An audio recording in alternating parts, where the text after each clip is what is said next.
7 English grammar mistakes you need to stop making at B2 level. At B2, you're past the basics. You can already hold a conversation and you understand a lot.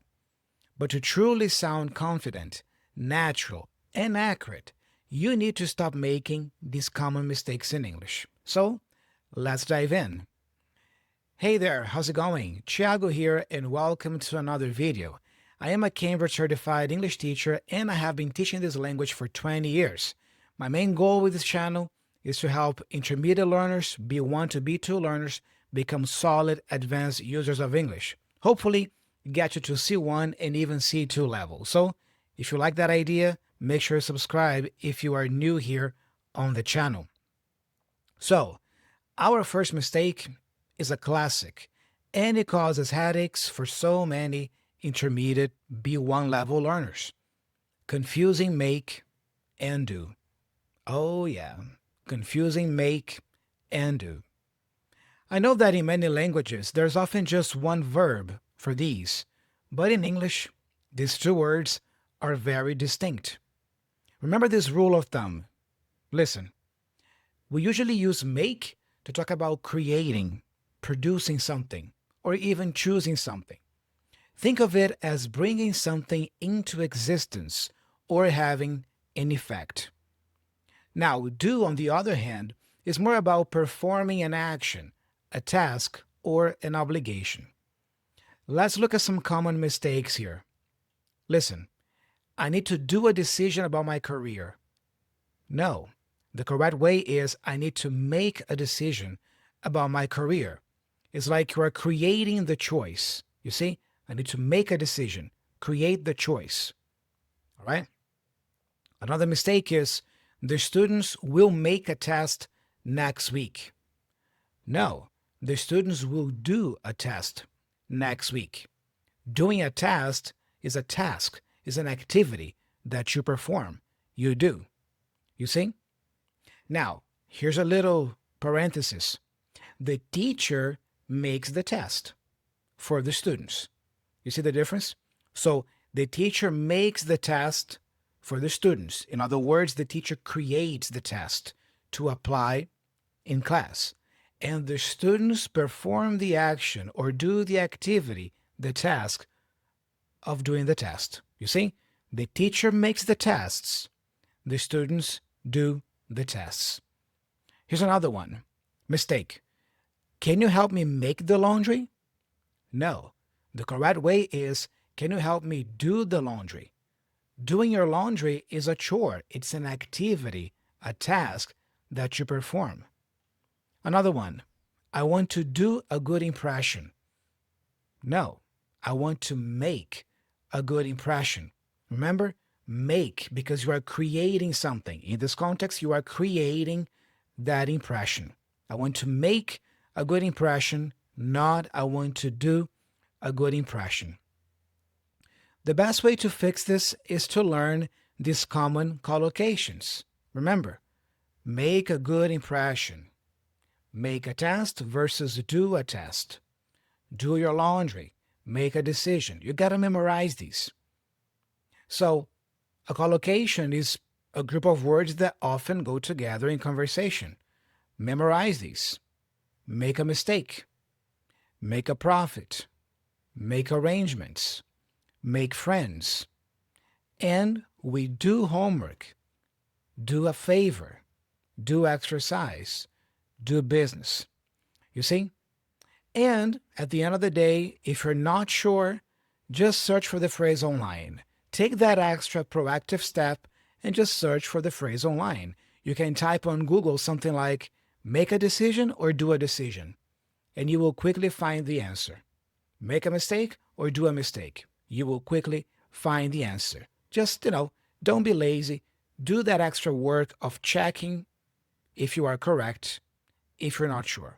All right? By the way, if you need extra help discovering your English level, consider booking a one-on-one fluency discovery call with me. This is a 90-minute Zoom session where you and I will talk. I'll be listening to you, asking you questions, and helping you determine what your current level of English is and what you need to do to get to the next level. Plus, after our session, I'm going to send you by email an action plan with some useful links that you can use to take your English to the next level. So if you want to book a one-on-one call with me for me to evaluate and assess your English skills, link in the description. All right, now let's move on to the next common mistake that B2 learners make: confusing the present perfect tenses, specifically present perfect simple and present perfect continuous. You have learned these tenses before if you are at B2 already, but it's very common in my experience to see learners mixing them when talking about an action versus talking about the duration of an action. Let's clarify this. Look, the present perfect simple, I have done, focuses on the result of an action or a state that has existed up to now. It's often used with stative verbs or to talk about how many times something has happened. Now, the present perfect continuous, on the other hand, I have been doing, focuses on the duration of an action or an action that started in the past and is still ongoing, or even that has a clear result in the present. Let's look at some common mistakes here that I observe B2 level learners making. Listen, mistake.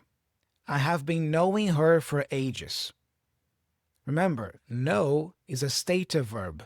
So the correct way here is I have known her for ages. This is a state, not an action in progress. I have known her for ages, not I have been knowing her for ages.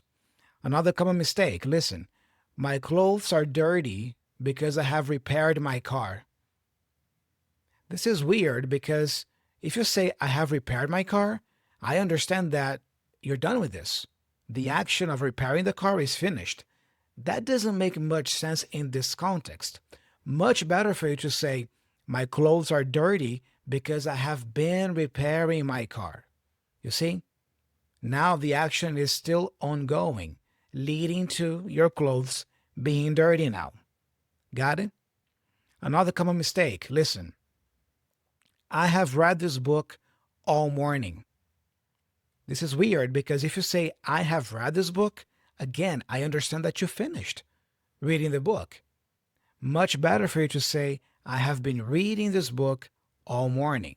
Then I understand that the action is still happening, it's still in progress. You're not finished with reading the book. Think about it like this. Present perfect simple. The focus is on the completion or the result of an action. Done.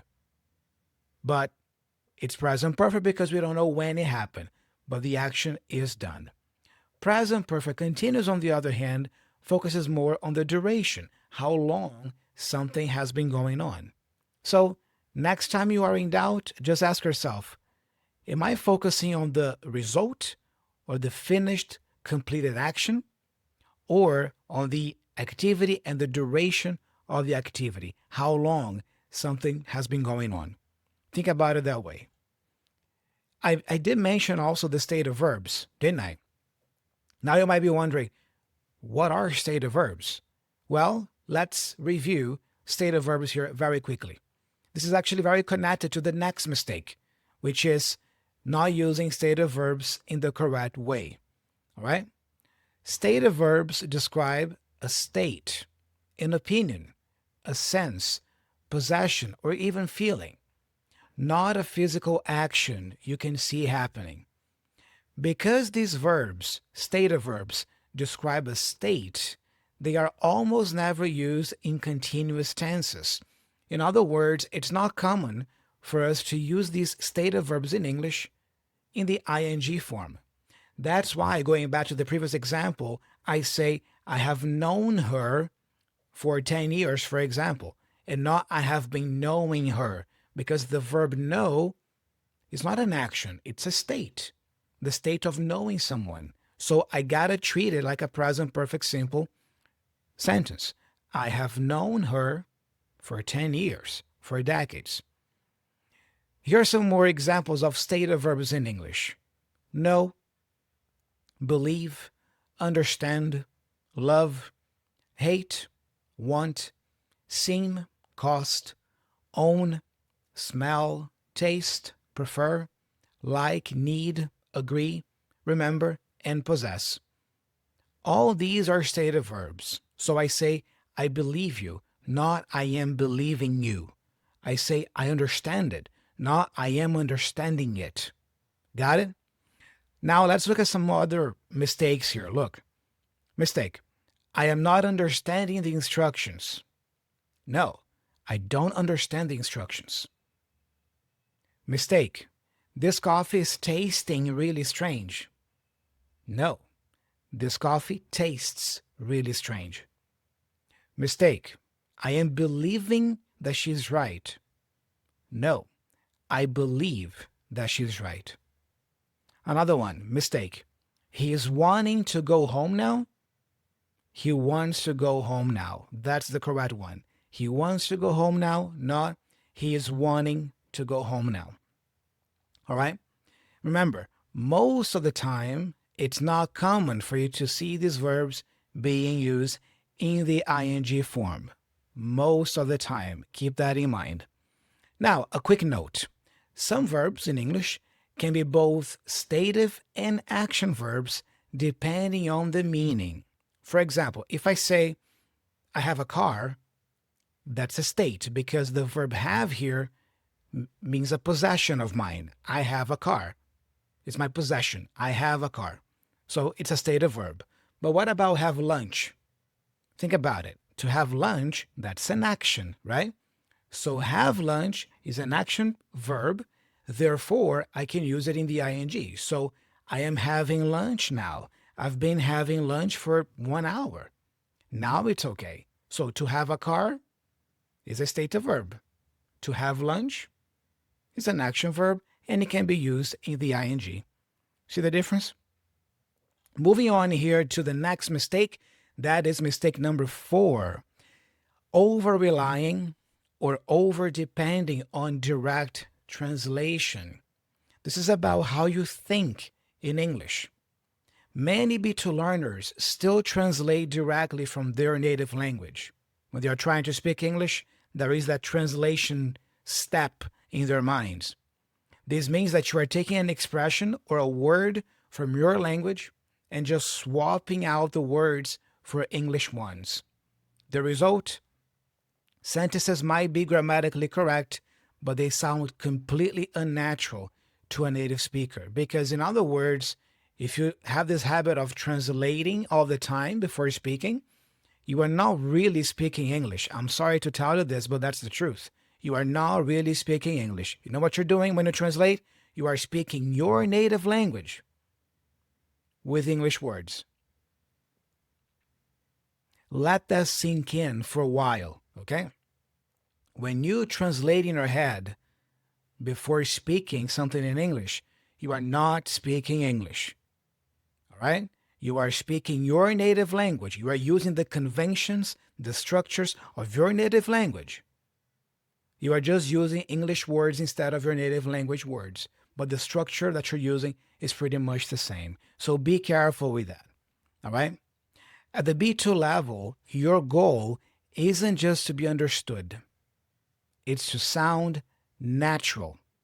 This means incorporating more phrasal verbs in your speech, idioms, and natural collocations. I mean, I don't know if you noticed, but I've just used a phrasal verb just now. I said, let that sink in for a while. Sink in. When something sinks in, or when an idea sinks in, it is truly profoundly absorbed.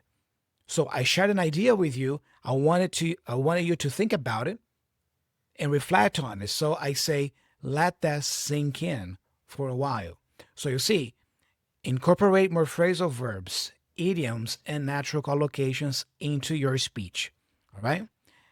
Let me give you some examples here of possible mistakes and their corrections. A possible mistake could be, the event was put into the following week. That is really weird to say. Better to say the event was put off until the following week. Here I'm using the phrasal verb put off, which means to postpone something. You put something off. All right? What about this one? I need to take a decision about my future. I hear Brazilian learners saying this all the time, like, take a decision, all right? Because if you translate from Portuguese, in Portuguese, we say take, in a way, right? We say tomar, right? Tomar uma decisão. Oh, take a decision. No, you make a decision. So I need to make a decision about my future. That's the correct way. And it connects to mistake number one, not knowing when to use make or do. Here's another one. She's a strong smoker.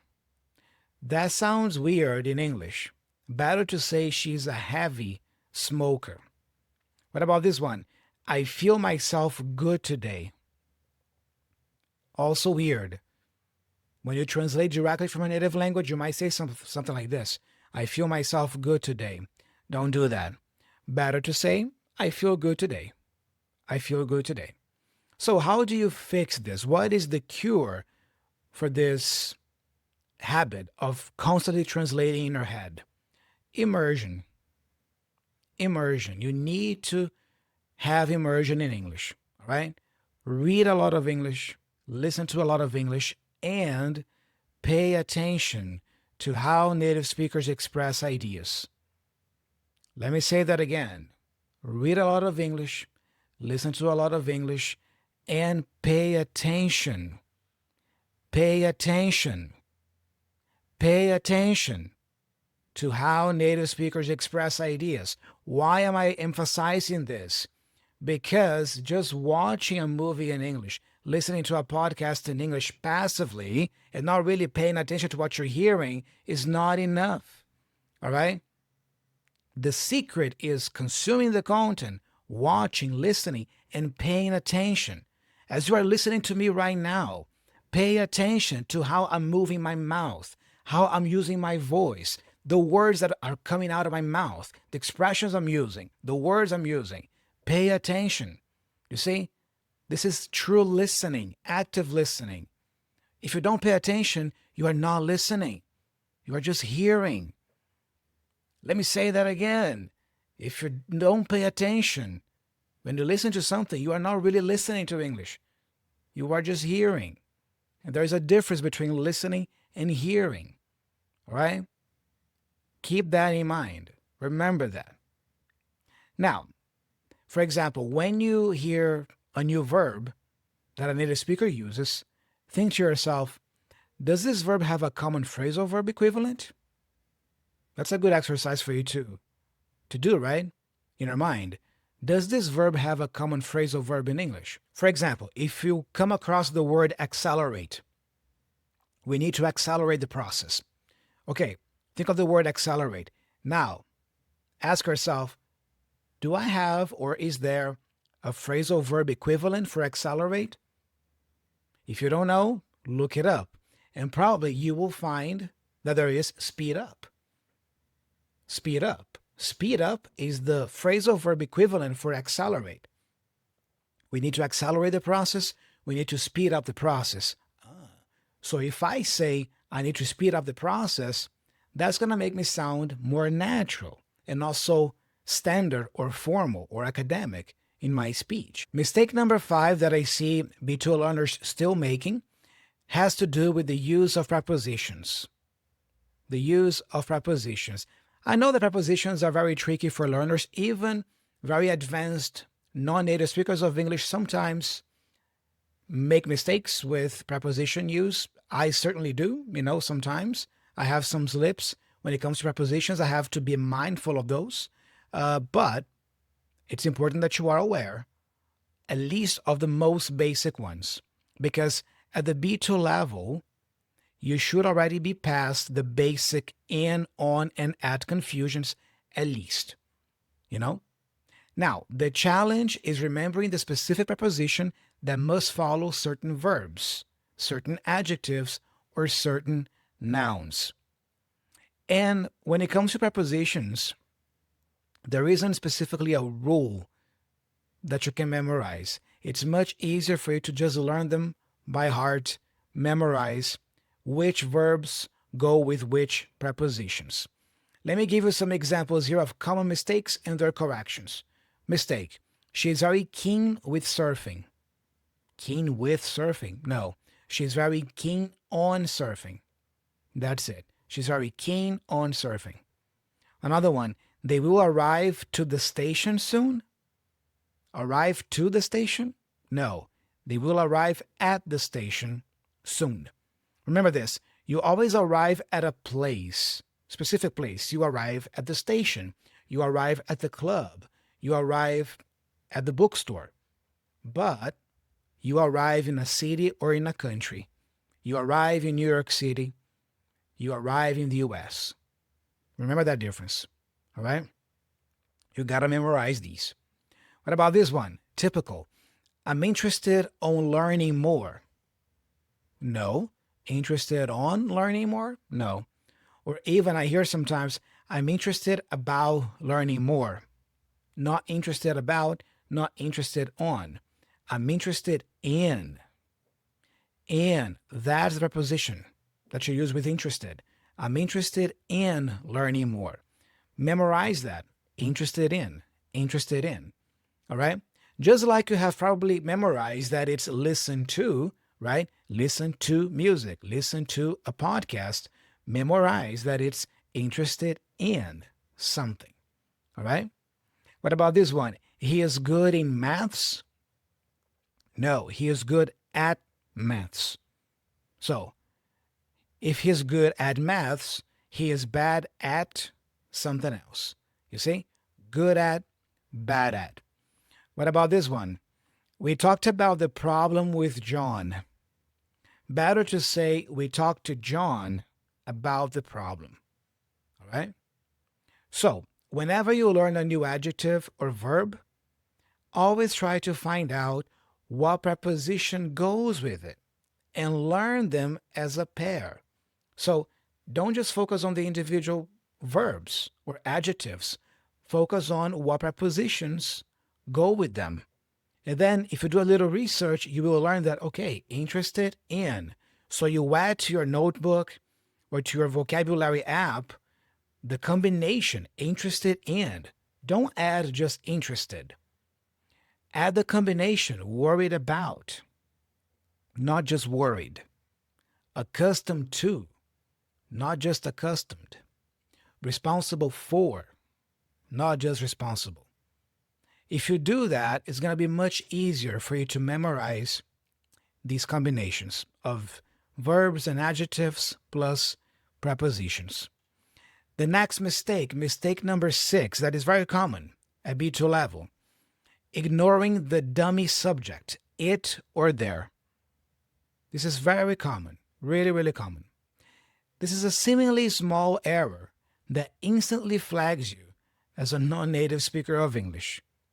Because in English, nearly every sentence needs a subject. In some other languages, in my native language, for example, in Portuguese, many times it is possible to hide or omit the subject, especially if it's obvious or if it's about the weather. But in English, you almost always need a subject. So, use it for things like weather, time, distance, or general impersonal statements and opinions. You can use there to talk about the existence of something. There is, there are, there was, there were. Let me give you some examples, and now it's going to be clear to understand. I hear many learners going, it's difficult to learn a new language. It's difficult to learn a new language.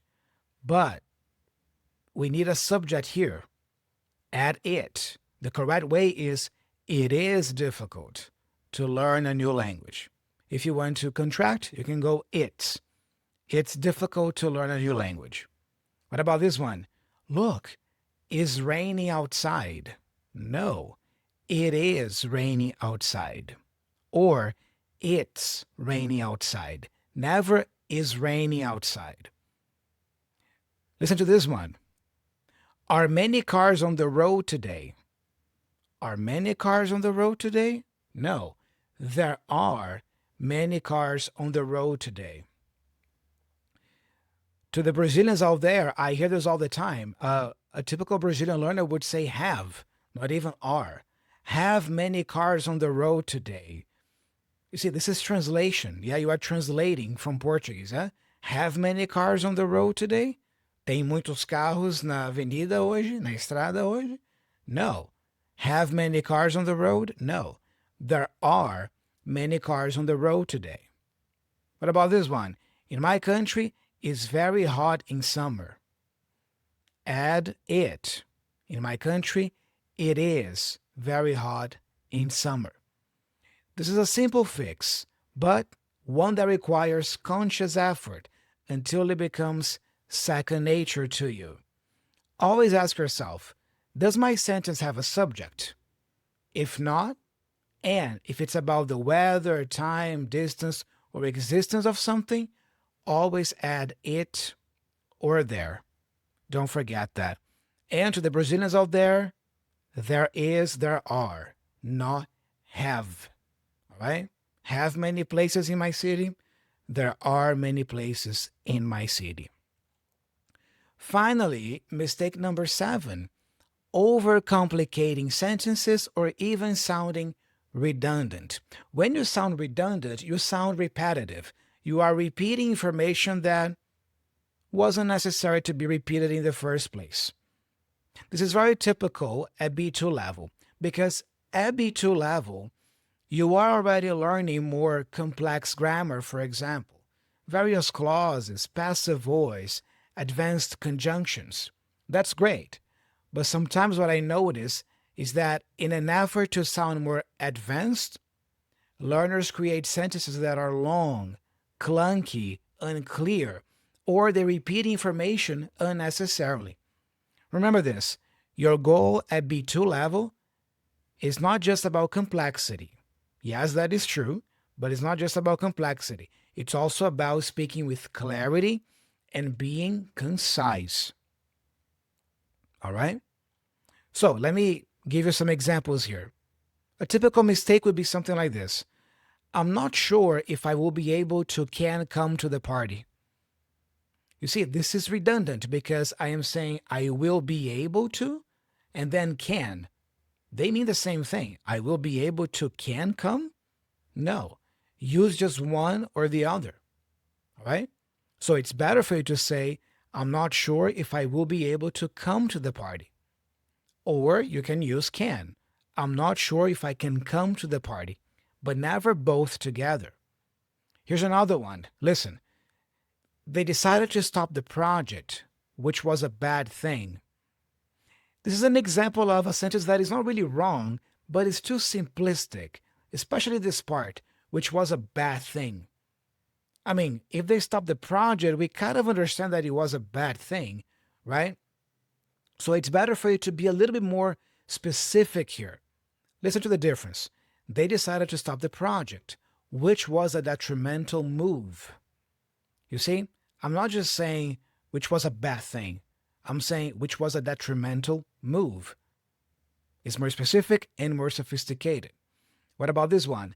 They decided to stop the project, a decision that had significant negative consequences. You see, a decision that had significant negative consequences sounds much better and precise than which was a bad thing. And also remember that at B2 level, you should be worried about using too much good and bad. Oh, this is good, this is bad. That is very good, that is very bad. This is not B2 level type of language. All right? So remember that. Here's another one. The reason why I think that is because I studied it. The use of why here and because in the same sentence is redundant. Listen again. The reason why I think that is because I studied it. You don't have to do that. You can just go like this. The reason I think that is that I studied it. You see, I'm not using why nor because. If you want to use because, make sure you cut out why. And then you could say, I think that because I studied it. You see, much better. So, how do you fix this? After you have written something, read it aloud. Does it flow naturally? Ask yourself, does it flow naturally? Could you say the same thing with fewer words or with more precise, higher level vocabulary instead of simple, repetitive phrases? Practice editing your own work for clarity and impact. I mean, I do this all the time. I mean, I am an advanced user of English. I have been teaching English as a second language for 20 years. I hold a Cambridge C2 level certificate, and I still edit my own work until today. I mean, when I write my scripts for my videos here on YouTube, I write the first draft, I read it out loud, and I start making changes. I cut words, I use different words. I mean, my wife is witness to this. I mean, sometimes she walks in the room here and she sees me talking to myself like a crazy person, rehearsing the script or reading the script aloud to make sure that it sounds good. You see? I mean, if I do this until today, a person who has decades of experience with English learning and teaching, don't you think you have to do it as well? So again, edit your own work. If you write an email, review the email, edit it, make changes so that, it's more concise, it's more clear, it's more precise. I've already shared this before. Let me share that again. If you want to share a comment here on YouTube under my videos, that's great. Share away. But before publishing the comment, double check the comment. See if the spelling is correct, if the words that you're using are really communicating your question, your doubt, or your opinion. Sometimes I get some comments here that I just can't understand because, they're so badly written. But, if you just take the extra step of doing that editing of your written work, you will see, how much more intentional you will be using English. Now, here are the 7 mistakes that B2 learners make quite often. I observe that in my students and in learners in general. So let me just quickly recap here. Mistake number 1, confusing make and do. Mistake number 2, confusing the present perfect simple with the present perfect continuous, which connects to mistake number 3, not using stative verbs properly. Remember, stative verbs are not action verbs. We don't usually use them in the ing form. Mistake 4, over-relying or over-depending on direct translation. Remember, if you're always translating in your head when you speak English, you are not really speaking English. You're speaking your native language with English words. Mistake number 5, persistent errors with prepositions. I know they are tricky, but try to master at least the basic ones, and, on, and at this point, at B2 level. Mistake number 6, ignoring the dummy subject, it and there. Take a look at your sentence. Is there a subject? If there isn't a subject, make sure you add it or there. And if you have this habit of saying, in my city have many parks, stop that. At B2 level, that is a mistake that should not fly anymore. In my city, there are many places, there is a park. Okay? And finally, mistake number 7, overcomplicating sentences or making sentences redundant, unnecessarily repeating yourself. Making a conscious effort to identify and correct these mistakes will push your English skills from good to excellent. That is the difference between a B1 learner and a B2 learner. A B1 learner has good English, good enough English. A B2 learner that is a solid B2 learner has excellent English. It's about refining your accuracy and sounding more natural and fluent. But now, I want to hear from you. Which of these mistakes do you make most often? Let me know in the comment section below. And if there are other mistakes that you struggle with that I didn't mention in this video, feel free also to share them here in the comment section below. Don't forget to book a one-on-one call with me if you're interested in learning more about your current level of English and the steps you need to take to move beyond this plateau of B1 to B2 level. So the link is here in the description of the video. It's going to be great to talk to you on Zoom for about an hour and a half and getting to know you better and your history with English. And again, if you are new here to the channel, Make sure you subscribe so you don't miss any videos like this one. Make sure you leave a like on the video as well. That helps me a lot here on YouTube. And share this video with another friend or family member who is interested in learning English that way. All right? I'm Thiago. I'm signing off. And if you want to learn more about the difference between B1 level language and B2 level language, I highly recommend you watch this episode next because I go in more detail about some of the differences between the levels. Do check it out.